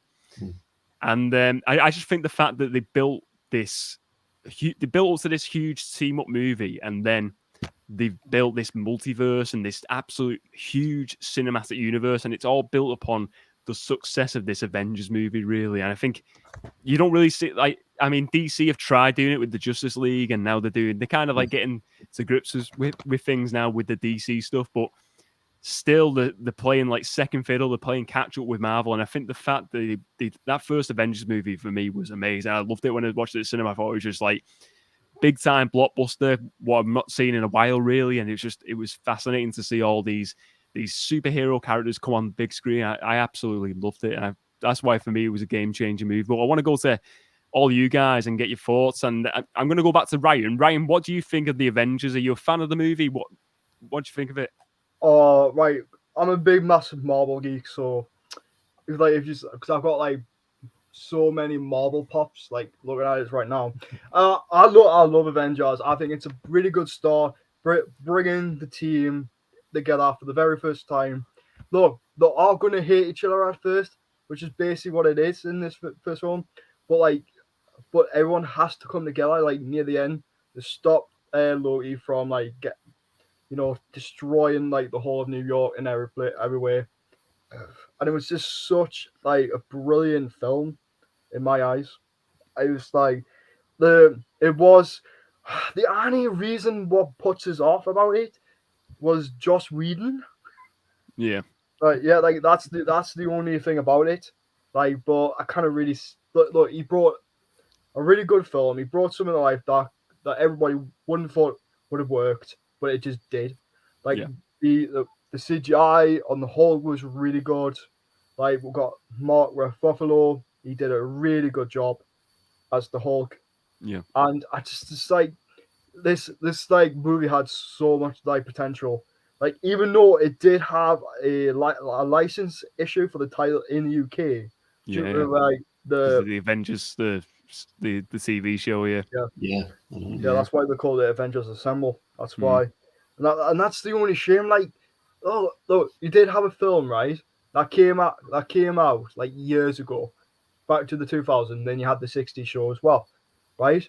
But like, it just doesn't make sense. Like, why we have to call it Avengers Assemble over that? I think it's just ridiculous. It's like a whole different film. I think now it wouldn't happen. Now I think it would just be like knowing how big this is now, the MCU. I think it would just be they pay off. They just pay them off, wouldn't they, or something? Now most likely Disney. We're are you big fan of the movie then, Ryan? Oh, I love Avengers. I love Avengers. I love Avengers to death. Like I'm gonna say Avengers and Avengers Infinity War are my favorite Avengers movies because they're just done so well, and it's like because like that's like the first movie like where they come together and win as one, while Avengers Infinity War is a whole totally different film as itself because it doesn't feel like an Avengers movie. It feels like it's a film about Thanos itself and how they lose. It's just so brilliant how those two movies that are made and are totally different. Like the only thing what did put us off about it was that I think the whole Hawkeye being like on the enemy side until later on turns good. I think that was a bit wasted. I think if they had like someone else, like Abomination, or like someone like that, it would have made more sense. Yeah, because like that means the Hulk could have had someone to fight as well. Yeah. Instead of it's- just going around battling point. like aliens and all that kind of stuff. So Wouldn't go to say. yeah, I love Avengers, mate. Like I can literally go on like do a whole stream about like talking about the Marvel Cinematic Universe, like even talking about the new face as well, which is like a big disappointment for me so far. But can't really say like nothing. There's been some good stuff. Yeah. Shaun, what about yourself? The Avengers, what was your experience of watching that for the first time? Yeah, I'm a big Marvel fan as well, so I really enjoyed the first Avengers movie. I thought it was fun. It was the way they managed to connect everyone together and still give everyone their own spotlight in the film. So their own little chance to shine. I thought it was really good. Do you think they've got better the Avengers movies all the time, or do you think that was like the best of the bunch, really? I think it's the best. I think it's the best one. But Best one, yeah.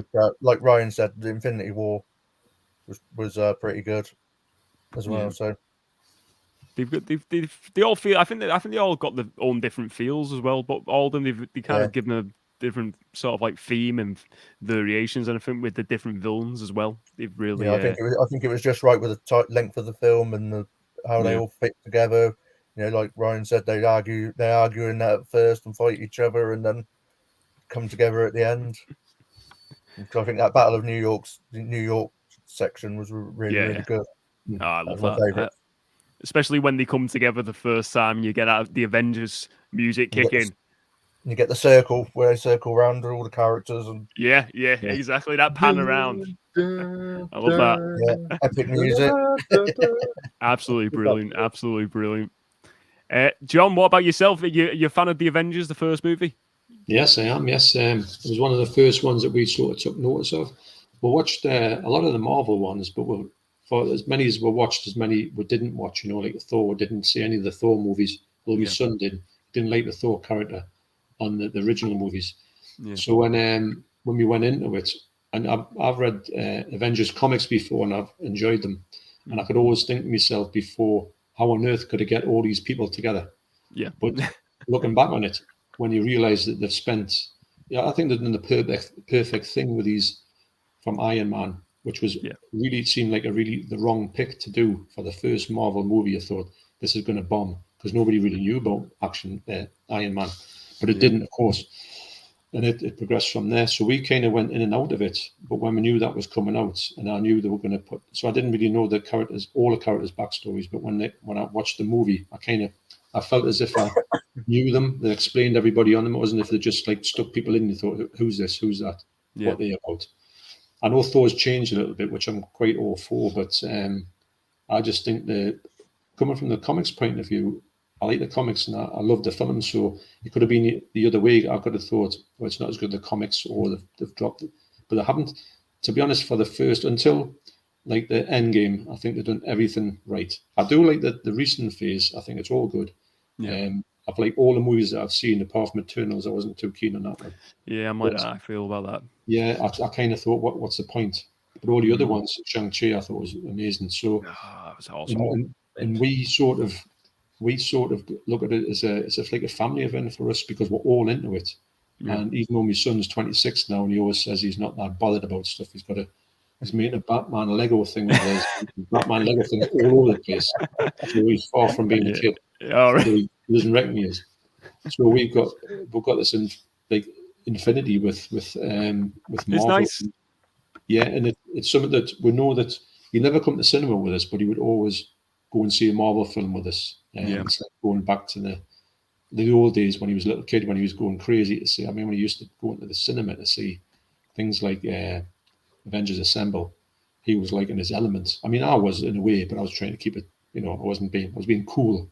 Yeah. Where he was just standing up and going nuts. So I think that it's great when they talk about something, you know, something's coming, and you think a bit like the Hobbit, not the Hobbit, the Lord of the Rings. You think, oh, they're going to make a total disaster of this, and they tarnish the image. But I think they've done the opposite. I think they made it a perfect movie. Yeah.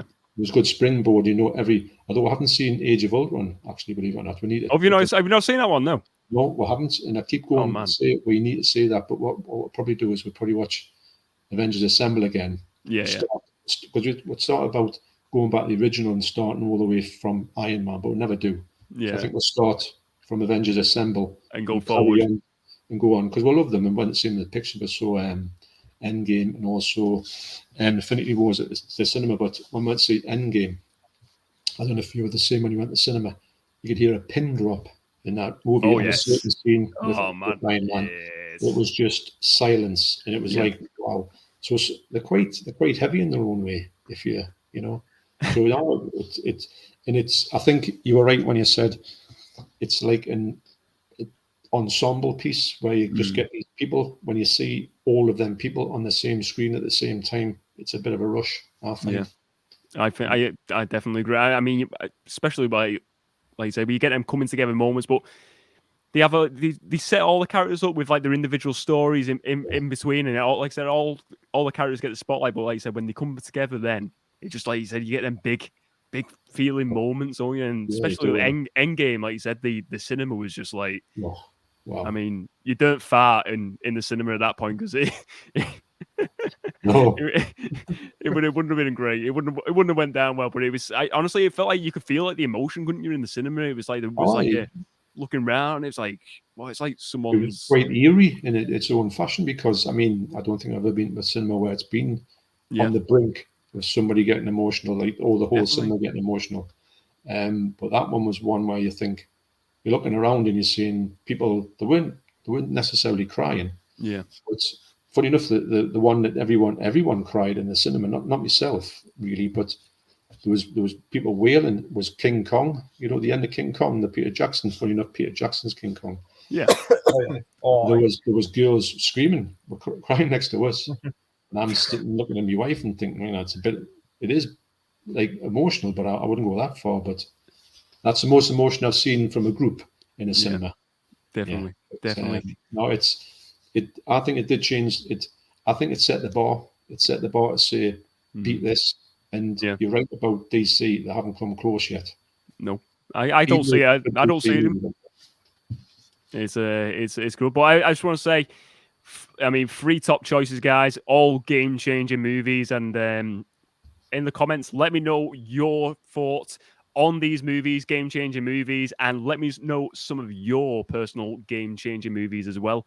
What is a game-changing movie for you, gents? We are going to move on to the next segment of today's show because the headline topic is over. We're going to move on to Movie Variant Showdown. It's time for the Movie Variant Showdown segment of the show. Are you ready?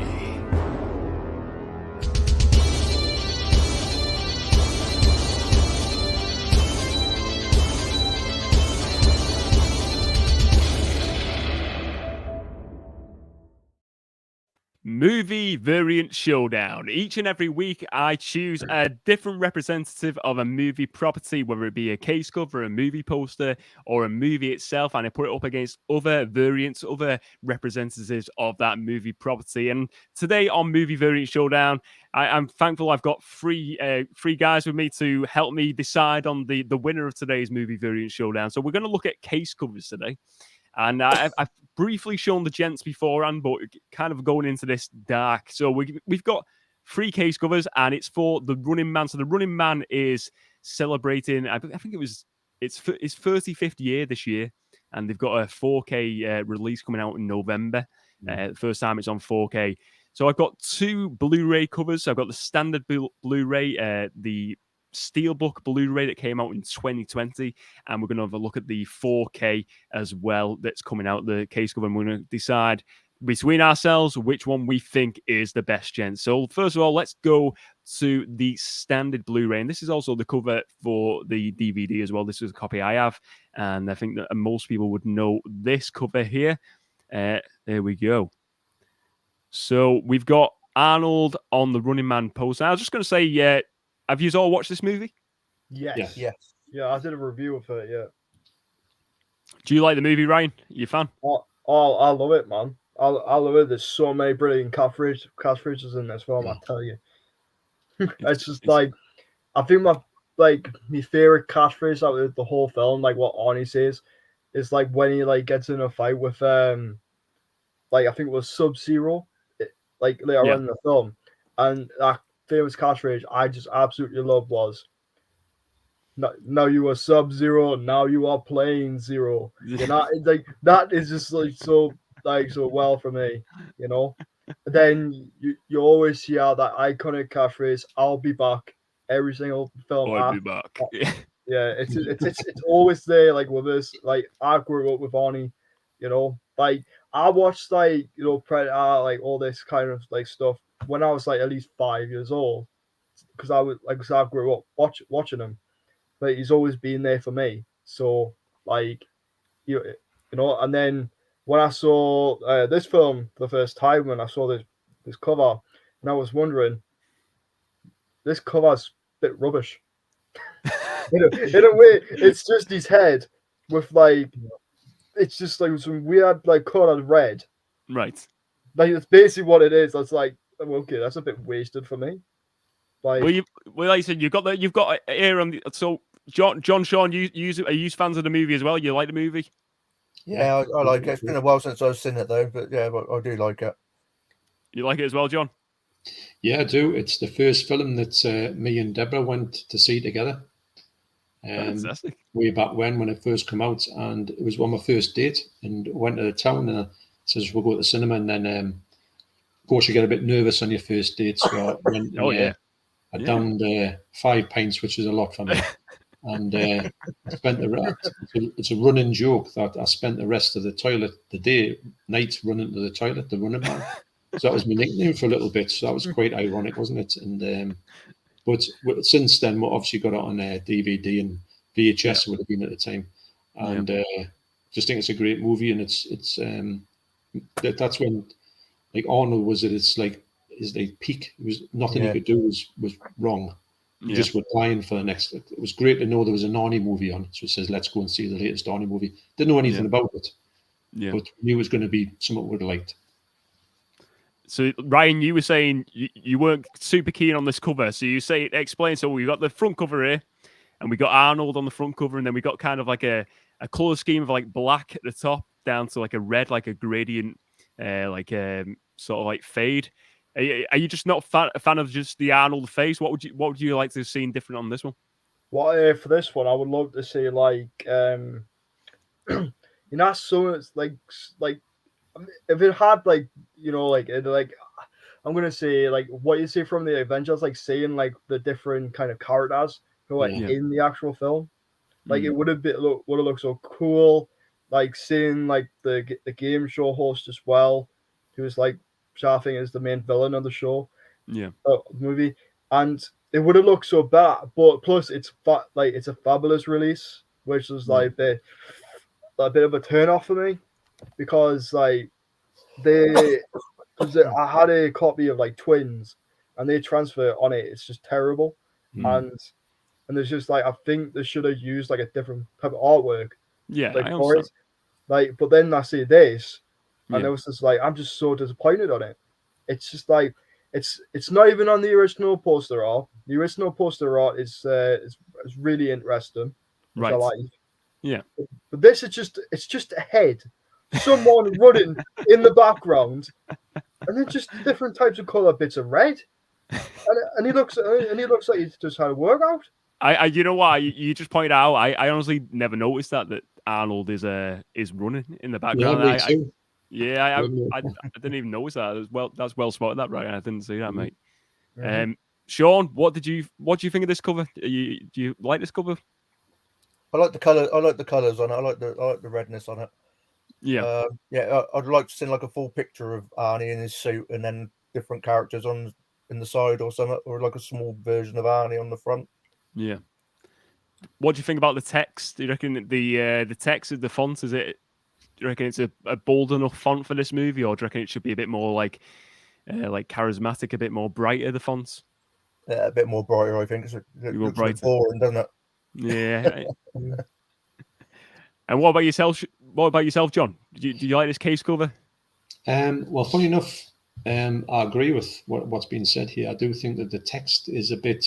It looks as if they're trying to do the Terminator text again, and try to maybe get people in with that. I mean, they don't really need to get people into an Arnie movie. I think everyone's up for it. Yeah. I do think it's. I agree with what Ryan was saying, that the fact that if they had a busy Avengers style thing with everybody on the like faces of all the different people in the movie, maybe some of the stuff that they get into the bikes and all that type of thing, it could have made, because the film is like really action packed, and I think when you look at that cover, you don't see action, do you? And that, before Ryan mentioned there was somebody, he was running at the side. I didn't see that at first glance. Never see it. It's like when someone says, like, they show you one of them images where you've got a squint and you see it like backwards, the image, and then it's like, oh yeah, you see it clearly. Now I'll never not see it now. I'll always see that now. But it's getting better every time I look at it now. I can see it, really plain about it. But I think it needs to be more. It's an action-packed movie, but that doesn't say action to me, unfortunately. Well, what I'm going to do, gents, I'm going to show you now. We're going to flick to the second choice, and we're going to go to the new release, which is the 4K 4K Steelbook. And this is it's not exclusive to Zavvi or HMV. It's available on Amazon, HMV, Zavvi. Let's have a look at this cover. This might be a bit more up your guys' street. It's a bit more interesting of a cover. So I'm going to go to you, Shaun. Shaun, what do you think of this cover? It's a lot brighter. You've got the yellow of Arnie, like a bit more silhouettes and a totally different text, a bit more like a cartoony look to this. What do you think of it? Yeah, I don't think it runs the same as the film. I think I know it's bright and everything, but yeah, I'm not a big fan of that one. Are you not a fan of it? What is it? Would you say just like the overall look of it, like the cartoony look? Is it's like too cartoony for me, I think.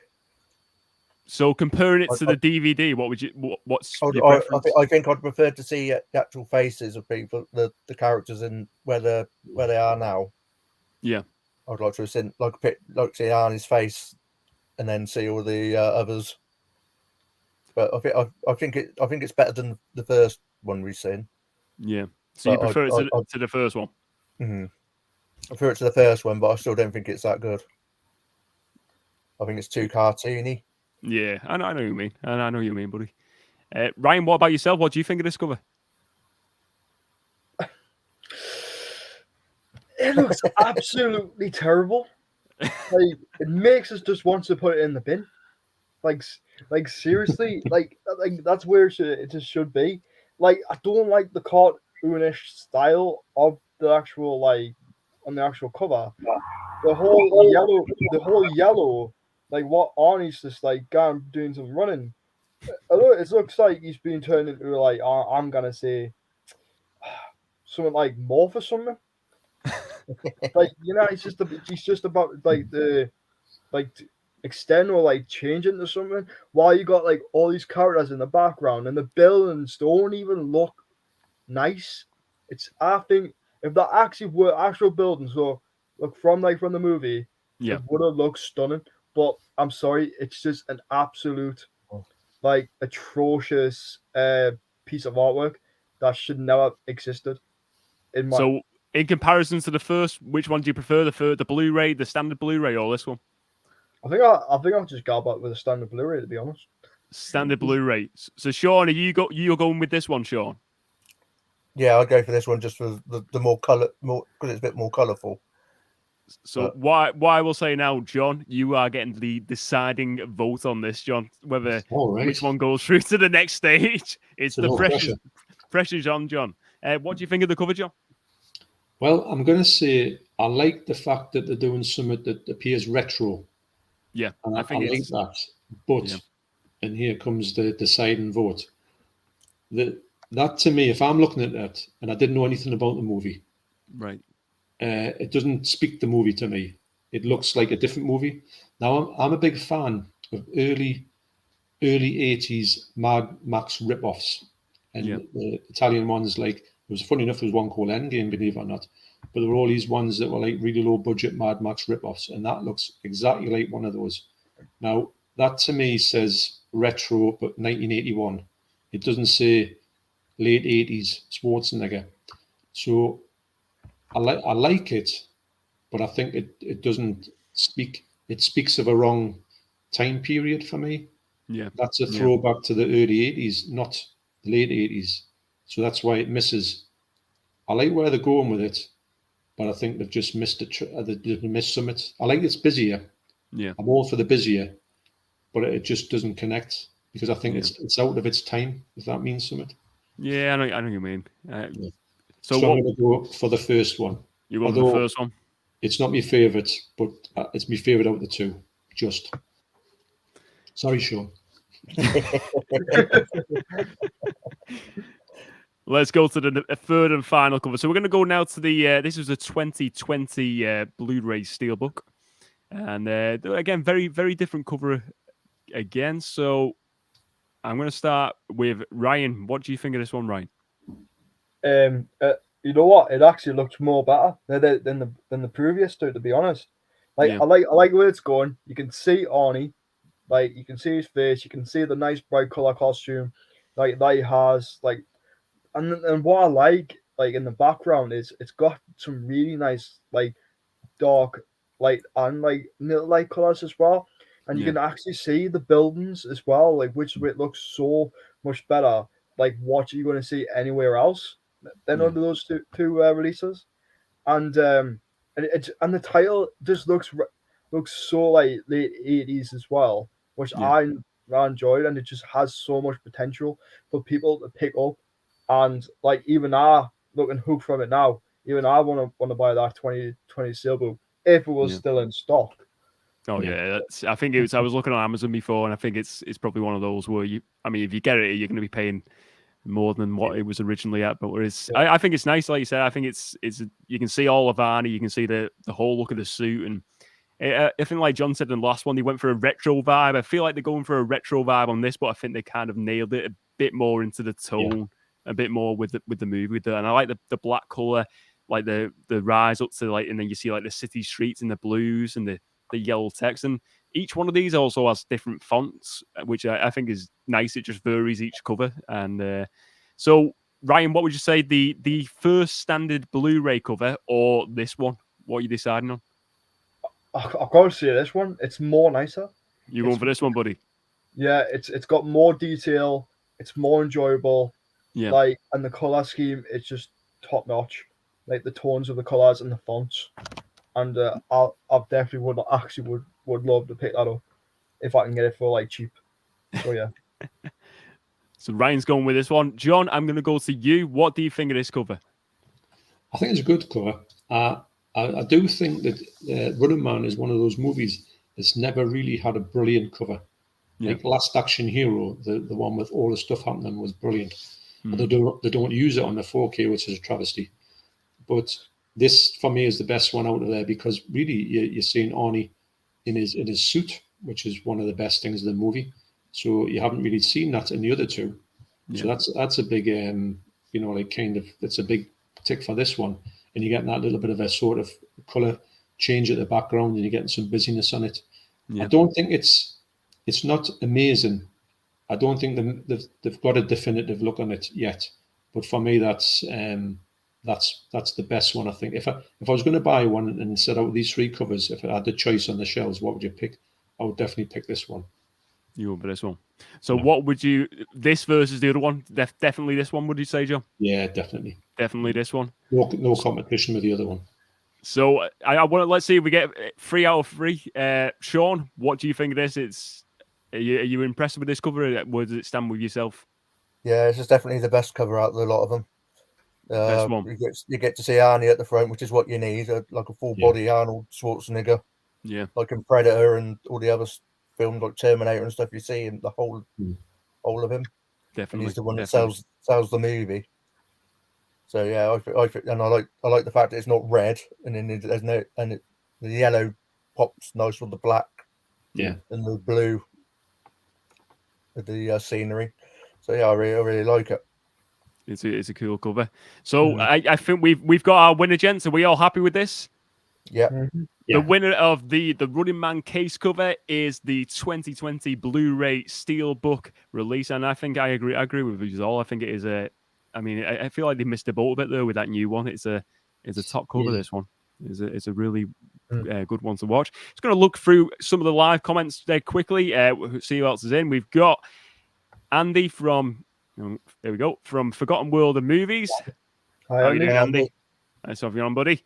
Let's see. We've also got Bumper Movies. Evening, guys. Hey, Bumper. Oh, yeah. Hey, Bomber. All right, mate. And we've also got My Samantha. sister. Is that your sister? I was going to say, I know it's the surname. Samantha was one. We just had to check the first remake of Disney classic, which is Jungle Book 1994, because I wasn't sure, but I love the reanimations of all the Disney classics. They're brilliant, absolutely brilliant.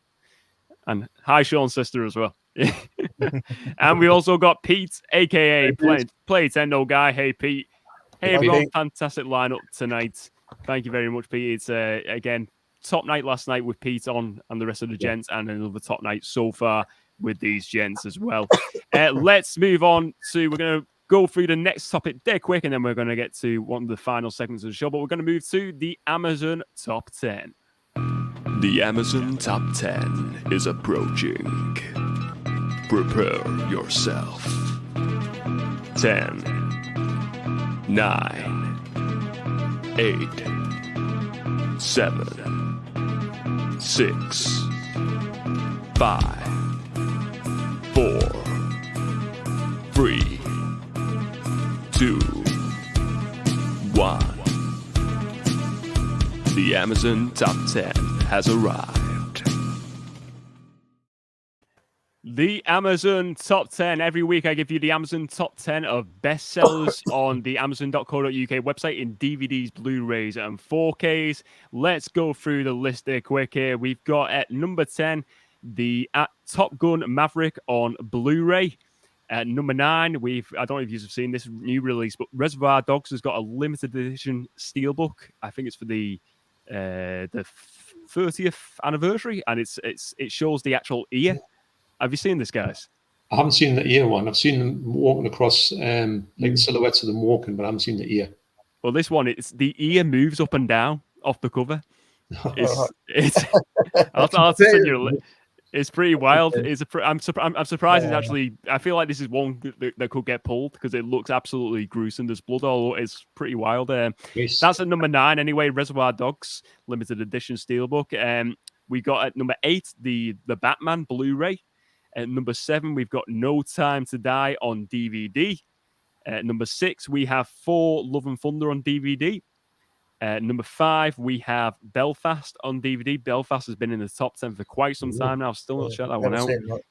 Yeah, I'm not seen that one. At number 4, we have on Blu-ray Elvis. So I really enjoyed that. I don't know if any of you have watched that, but I watched that recently. I thought it was a really good movie. Seen it, yeah. Good. Have you seen it, John? No, I haven't, but I'm wanting to see it. Yeah, I was going to go to the pictures to see it, but David didn't want to go and see it. So, but I will pick it up because I'm a big Elvis fan. It's a decent film. What about yourself, Ryan? Have you seen that one? Yeah, I've seen it. I've seen it on the big screen. Absolutely loved every single minute of it. Love Elvis.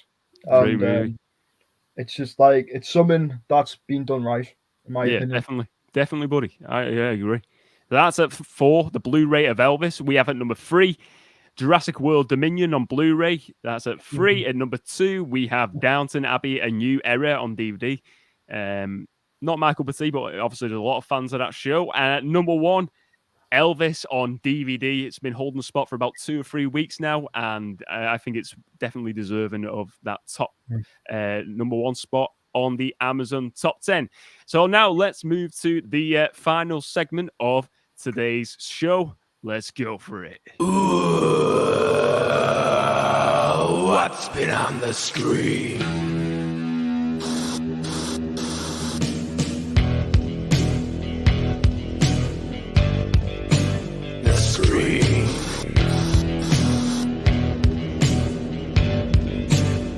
What's been on the screen?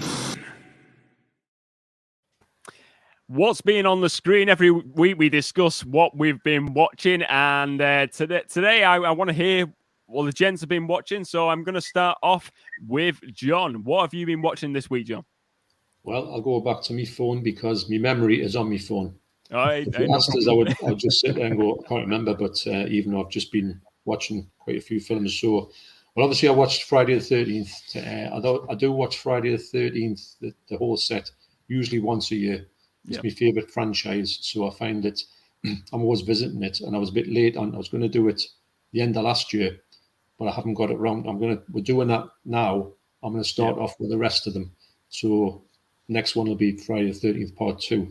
That one there is the Scream Factory remastered 4K Blu-ray, and it looks sensational. It looks really good. I was really surprised by how good it looks. So as well, I've watched The Lost Boys.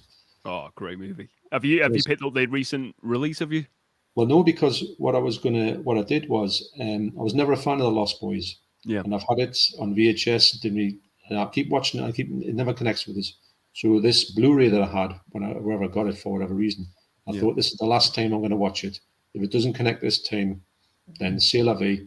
I've tried. But on this one, it really connected with us. So I will get the 4K. I'll just get the standard version down the line. But it did really go down well this time. Yeah. Strangely enough, after loads of people love it, and I can understand why they love it. It just doesn't work for you. Yeah, I know what you mean. Yeah. So certain movies like that, I feel like you don't click with it, and then it just takes a certain watch on it sometimes. I think it's a lot of people are saying that if you watch the movie at the wrong age, you can really not get into it, and if you watch it at the right age, and there's a lot of movies I went back to recently at a much different age and thought, wow, that was all right. Yeah. One of them being Big Trouble in Little China. Yeah, maybe you're mentioning this. Yeah. And then got it. And then the last time I watched it twice since I've got it, and loved it.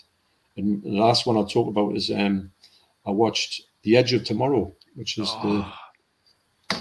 is that Live Die Repeat? Is it? Yeah. Yeah. So I haven't seen that yet. I've got it, but still haven't watched it.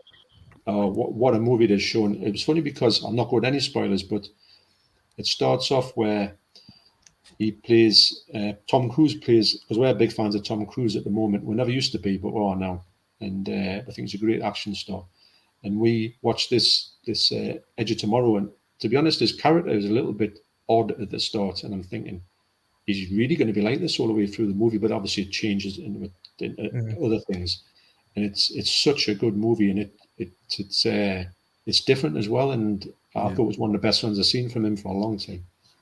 Yeah, I agree. That is a really. I think he's done some really good sci-fi movies in recent years. Like Oblivion was another one I really enjoyed. But that's what I watched that after you recommended that. That was really good. I like that. But Edge of Tomorrow, like John said, Shaun, you definitely want to check out. That's why I've got it, but I just haven't got around to watching it. I will enjoy it, Shaun. You will. It's really it's different as well. It's got a lot. Actually, I thought it was quite comedic in places. I wasn't expecting that. So very good. Especially with the fight scenes when the training scenes and stuff. Sometimes it can be quite quite comedic. It's very special effects and the sound on it. The sound quality, especially at the start. The speakers are that he's flying off the walls. The deep bass sound. Oh yeah, I bet. I've heard they're meant to be doing a sequel to that, or they were planning a sequel. I honestly don't know how they could quite do a sequel. Really, it's one of those where I know they're going to have to think of some kind of good storyline to get this going again. But I would love to see them without. I can't go into any spoilers because of a few things I think would work. But I would have to. I don't want to spoil it at all. But no, I understand. Yeah, very good movie. But to be honest, when I first started watching, I was thinking, am I going to really enjoy this? Yeah. For the way his character was, I thought, I don't know if I'm into Tom Cruise the way he is, but then it got great. So superb. I mean, and again, Big Trouble in Little China. That was one I only watched for the first time. I think either this year or last year, and it's a cracking movie. It's just it's one of those movies. I always think, how do you describe that movie to someone if you're trying to explain it? It's it's all over the place, but it's just I need to rewatch it. such a fun movie, isn't it? It is a hard one. It's you can't like put it. It's like comedy. It's Yeah. kung fu. It's like kind of zombies. It's got like time travel. It's just a bit of it. I think when it first came out, I think it really didn't hit with anybody. Nobody knew what to make of it, especially with John Carpenter doing what he did, and he put this one out. And everyone thought, "What on earth we're watching here?" Because they weren't expecting it. But when I look back on it now, it's a really fun movie. Yeah, You know, and definitely. I think I just didn't get it at the time. I was just used to him making horror movies, and I thought he hasn't made a horror movie. I don't like it. That was me. I thought, We all have them. Sometimes we just have them views, and I think just having that view, it just destroys a movie going in, doesn't it? You just have that opinion and too opinionated, and we've all done it. I've done it with movies in the past, like, oh, I don't like it. It's got this actor in or something like that, and then it turns out it's a cracking movie. And actually, to touch on that very quickly, I think that I don't know about everybody else, but I think that when I was younger, and I was younger before I sort of knew what life was, I was so opinionated. And if something just got me nerves, I don't like that immediately, and I would turn it off. And then these days, I'm probably not that opinionated because I take everything and just say, well, it is what it is. I'm very forgiving with anything, so I let anything go these days. Yeah, I'm better for it because I can see movies now that I love that I would never touched. Yeah, if I had an actor in, I wouldn't go in. I would say he's got an actor in. I'm not watching that movie. But I'm glad to have got away from that. Hey, that definitely is a good mindset to have, just going into new movies. Ryan, what about yourself? What's been on your screen recently, buddy? Probably this week I haven't really watched stuff recently because I've just been like start of college, not everything. Yeah. I think what I've been watching recently, I've been watching Dragon Ball Z. That's been my main focus at the minute. I've just finished watching the original Dragon Ball series. Superb. It's still brilliant. It's brilliant rewatch. And then I watched the new latest episode of She-Hulk. Are you not a fan? I haven't been a fan of the whole series. I don't even know why I'm still watching it. Struggling with She-Hulk. It's like it just doesn't know where it wants to be. It's like there's no. Look, I like the portrayal of Jennifer Walters. Like, I like her character and stuff, how she breaks the third wall and stuff. But like, it's the comedy. Like, it's too much. Like, where's your action? Like, where's the big massive storyline that's missing? Because like I felt it was the same with Miss Marvel as well. Like I think they're just taking it too far. Like with this comedy, like, I want to see a good story. Like these characters, look, I love like to see female superheroes on the big screen have their chance, But like with the Marvel TV shows, what they're trying to do, like with different themes of genre, it just doesn't work. It just doesn't work. Like I feel like it's time to stop and then bring these characters to life. Right. Like like plus like the CGI has been terrible as well. Like I admittedly I've really enjoyed the show, and I think it's been one where I didn't enjoy it at first, and then I've watched it again and again. I do like the comedy. I agree though. There's not much of a story, and action wise, there's not much to it. But I think comedy wise, I've had a few like laughs over it. I've enjoyed it, but the CGI is pretty bad in some places though. Definitely. Oh, like on She-Hulk herself, it's even worse. Like it feels like I'm watching the original Hulk movie from 2003 by Ang Lee, I think it was. And like I was like, what the hell's going on? Yeah, like what's next? Is gonna this like version of Hulk is just gonna bit of She-Hulk basically gonna grow massive, like what happened back in 2003. I was like that. I think that's what's gonna happen. Plus Abomination. I love his style. Now. It's pretty original, the character, but like this portrayal of Emil Blonsky, aka Abomination, is rubbish. Literally, it's rubbish. Like, where's the seriousness of his character? Like, Abomination is meant to be proper serious. He's meant to be a real evil, like, creature, Yeah. and that's what's missing. And also what's missing, like who is supposed to be the big bad in this series? That we don't know. Like, I know Titania isn't going to be the big bad because, like, oh wow, and I'm sick of her character popping up. But it's like I don't care. Like, all I want to see is Daredevil. You know, Yeah. which is not really a spoiler because he was in the trailer anyway. Yeah. You know, it's Yeah. like I just want to see Daredevil, like, you know, being a badass. That's all you have to say. But I'm stuck watching these terrible bloody comedy like related episodes. It's just like it doesn't work for me. So hopefully I'll like try and like it more if it starts to kick off more. Would you Or- like to see just all the comedy thrown out, right? Just completely, just like pure, just go for like a serious like action, like just like a similar, like a Marvel property, rather than being like a sitcom type vibe. Look, I do love the comedy in MCU films. Like I like it when it's in the right moments Yeah. at the right time. But Yeah. this is not. It's just written the like absolute terrible proportion. Like I've seen better sitcoms that's been written much better than this series, like itself. And I just don't think She-Hulk fits that whole world. Like, look, Daredevil was brilliant. Look, like Deadpool, right? Because he Yeah. brought the first role, and he, like, look, it was serious.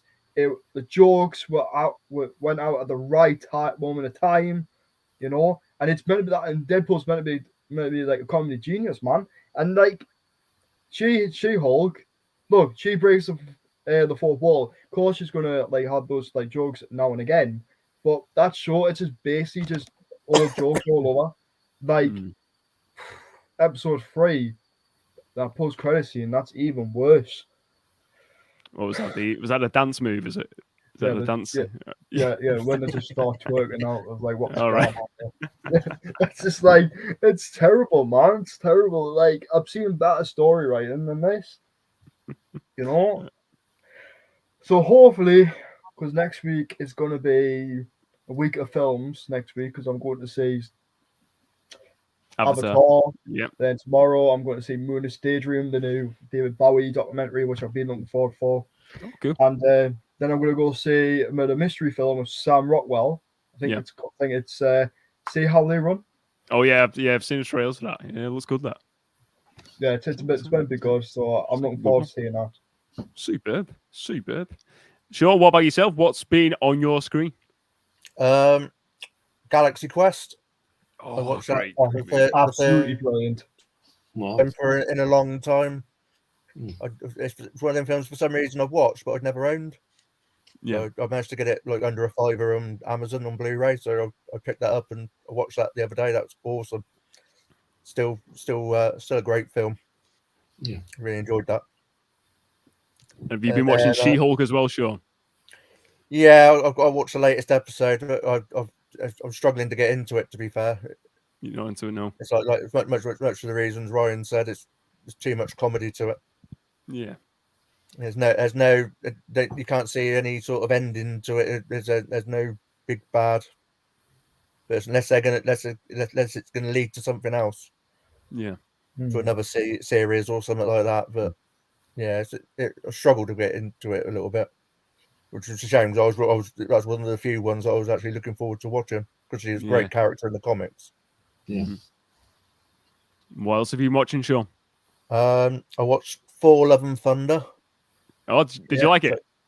It was all right, but like again, the comedy in that fell flat for me as well. But I think it was all right, but it didn't. It felt it. There was a few plot holes in there, and it wasn't the best. Yeah. I think they tried to make it like Ragnarok, I think, and but failed. Yeah, it's. I enjoy Ragnarok. Was definitely like a better movie, but I think I still enjoyed it. But what did you think of Christian Bale as a villain? He was all right, but I think he was underused a bit. Yeah, he could have been in it a lot more. Yeah, definitely. I think because he's normally pretty good in what he does, and I think he'd have brought the film up wasn't as dark. It wasn't dark enough. I don't think Yeah. for me, really. Yeah, I totally It's in agree these on you on that it's in point. they're killing gods and stuff like that, and yeah. Yeah. John, have you Yeah. been watching the 4 and Yeah. Cooks? Sorry, Shaun, go on. Oh, sorry, Carol. No, sorry, you went out a bit then, buddy. So what Oh, else are right. you Oh no. watching, So, I watched Marmaduke. I thought Oh, okay. for that. Yeah, that's got a good voice cast in it. I think it's based on a comic strip. I think. What's that? Yeah, What's so that about? And is it? that's like a Great Dane who causes a lot of trouble. Right. I Okay. thought I'd watch a bit of a fun one to Mm. get the voice casting. It's good as well. I got Kiefer Sutherland in it. Yeah. Owen Wilson, Emma Stone. Yeah. So it's got a good voice cast and stuff in there. And is it Judy Greer who's in the Halloween Kills? Yeah. She's in it new as ones, well. Yeah. Yeah. Yeah. Yeah, she's Superb. in there. Right. It was a fun little movie for what it was, but yeah, it was okay. I watched Black Rain this week, and it was a Michael Douglas movie, and Oh, yeah. Ridley Scott directed it. It was a recommendation from Ben, Rider Rated 18, and I really enjoy it. Have you seen the movie, guys? Oh, definitely. I love it. It's brilliant. A few years ago now, but yeah, I've seen it. Yeah, it was okay.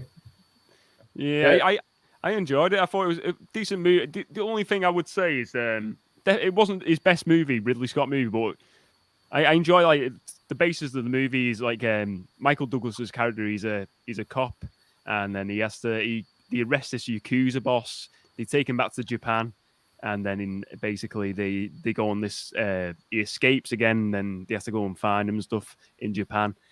Yeah. And I like it. It's like like very like 80s movie, like 80s feeling movie. It's like very. What can I say? Like the sound design, the music. It's got like a very nostalgic 80s feel to it. But I liked it. I think the only sort of like side points I would say I didn't enjoy. I would have liked to have seen the front cover. He's on the motorbike, and you see at the start of the movie, he's doing stuff on the motorbike, and I would have liked to have seen more. Like I thought it was going to be more scenes on him doing like the motorbike sort of stuff, and there was going to be like some more action scenes, but there wasn't as much of that in it. But I did enjoy the story. I think it's just them action scenes. I would have liked to have seen a few more like set pieces to the movie, but I thought it was decent. Were you not too keen on it, John, or what did you think of it? I think it was going back to what you're saying. It was very of its time for me, which isn't a bad thing. I love the 80s stuff. Yeah, I feel that it was one of those movies I watched in the 80s. I enjoyed it in the 80s. Yeah, I don't know if I'll go and revisit it though, because I think it was a movie that suited the time when I watched it. Yeah, but I think as well, it's like I don't never think of Michael Douglas as a kind of action star. hero. I think that although I did really enjoy it, but there's movies from the 90s, the 80s, 90s that I like a lot of the time they came out. I just don't think like Fatal Attraction and all that. It was great at the time, but it's just not something I really need to go back to, if you know what I mean. And that's a bit like that. Although I did think it was a good movie, didn't think it was bad, but yeah, it's one that sort of belongs in the past for me, not in the bad way. What about you, Shaun? Did you like it, Black Rain? Yeah, from what I remember, it was such a long time since I'd seen it. Yeah, but yeah, from what I remember of it, I didn't mind it. What about yourself, Ryan? You look like you were super keen on this movie. What did you think of Black Rain? Oh, I love it. I loved it. I like the whole like basis about it, like in Japan, which is a different location, like what you'd see like in American movies, like you know, because I would say like it's the same thing. Like you have this cop who always gets into trouble, like by his like by his like whoever who's in charge, like the deputy or whatever the hell it is. Yeah. But then like it's just I say guys, good do this case before you start screwing up. Then you get like with partner, like, it's like that, but it's set in a different like location in Japan. He's there, like he's just there just to watch like a witness, like what's like when happening. He's not supposed to get involved, which he does, and then he teams up with the detective. Yeah, the Japanese like copper, then, isn't it? Yeah. Aye, and then their dynamic is just so brilliant. Like in the film, it's like so funny, and I just like where it was going. I enjoyed the story, but I don't think it was a film that Ridley Scott would have done. Like, it didn't. It wasn't. I felt it wasn't like Ridley Scott. Like, in my opinion, it had like Richard Donner all over it. Yeah. Like it could have been a Richard Donner movie. Yeah, definitely. And definitely. Or like I'm gonna say Tony Scott. I think Tony Scott would have been a better option, like his brother, and because he'd done a whole load of action films like back then, which made more sense. While he was directing like science fiction movies, like like films like Gladiator, all that kind of stuff, which works best. Yeah. But he's not an action director. Like it's even when he tried to do Hannibal and that didn't work. Yeah. Like he's more of a he can do thrillers, he directs some good thrillers, but I just didn't think action is his strong suit. Yeah, I agree. It's a good point. That's definitely a good point, Ryan. Well, that is it. What's been on our screen for this week, gents, and that is the end of the show. I just want to say thank you very much for watching, everyone. If you've been watching this on YouTube, please do give it a like and subscribe to the channel and leave a comment below on all of today's topics. Let us know what your thoughts are on all of today's movie-related topics. If you listen to this on a podcast app of your choice, please do leave a 5-star review and subscribe to the podcast app. Every subscription and 5-star review really helps the channel and the Movie Cheer Town community to grow even more. And it's been another great show. Movie Cheer Fest is over, and it's been 2 nights. Again, I just want to say, first of all, a big thank you to John, to Ryan, and to Shaun. I want to say, let's final plugs. Where can people find you, first of all, John? Where can people find you online? Well, Mondo Chelloveck Movies and on YouTube, and also Warren Peace 666 on Instagram. I've got a YouTube, a Facebook page, which I hardly ever go on, if I'm honest. It's so out of date. It's so not working, if you know what I mean. So your best stuff, Warren Peace 666 Instagram or Mondo Chelloveck Movies. Fantastic. What about yourself, Ryan? Where can people find you? Right, you can find me on Let's Get Kicking Movies on YouTube, but on Instagram, I am the Let's Get Kicking guy. So that's what I'm called on Instagram. Great stuff. And what about yourself, Shaun? Where can people find you online? Yeah, Media Collector Madness on YouTube and on Instagram. I've got Twitter as well, but I don't normally get on that very often. And I'm also on Letterboxd under Media Collector Madness as well. Fantastic. Well, I'll put all of the links below for everyone's channels. And same with yesterday. I just want to say, first of all, big thank you to all you guys for coming on tonight. It's been absolutely superb. Thank you to everyone who's been watching this video on the live chat as well for listening along and getting in the live chat. That's been great as well. It's been a great 2 nights. I want to say also, again, a big thank you to everyone on last night's show.